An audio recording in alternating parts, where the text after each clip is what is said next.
pala yung mga bago nating mga naka-viewing for today's video nga pala mga kalaprid, ipapakita ko sa inyo yung mga i-breed natin dahil breeding season na.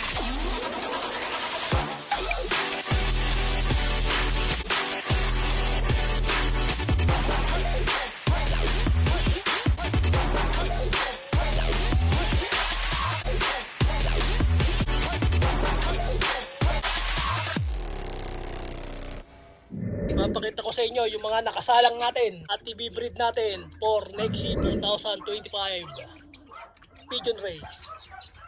Mapaklab man o one loop race. Yan, sasali ulit tayo. Eto, una sa listahan natin mga kalaprid, Bustot line. Yan ang mismong magulang ni Buslot. Yung Ace Pigeon at Hall of Fame natin, Ibon na nilipad ng Ordonez Brothers. Yan mismo ang magulang. Last year hindi natin nagamit yan dahil ayaw magpares. Kaya iba yung pinares natin, pero okay pa rin. Dahil yung Black Thunder, pinares natin RMC.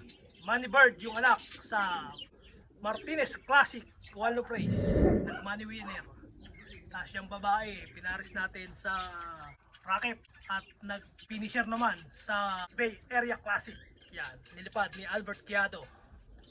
Shoutout sa'yo, bro. Salamat sa pag-handle ng aking ibon. Yan, finisher, 380 miles siya tayo ng nilipad. Yung anak ng babaeng yan, yan ang Bustot line natin, number 1 sa listahan. At ito naman ang pangalawa sa listahan natin, RMC line, yung cock. Tapos yung dark check naman, Everett. Yan, pangalawa sa listahan natin. At ito, pangatlo, Ravenna de Bret. At yung lalaki tayo ng money winner sa Franco Classic. Ang pang-apat sa listahan, ito naman ay Gabi, yung lalaki, yung blue bar. At yung hen naman ay si 13, number 13, Pinoy Derby. At ito naman ang nanay ng money winner natin sa Martinez Classic, RMC.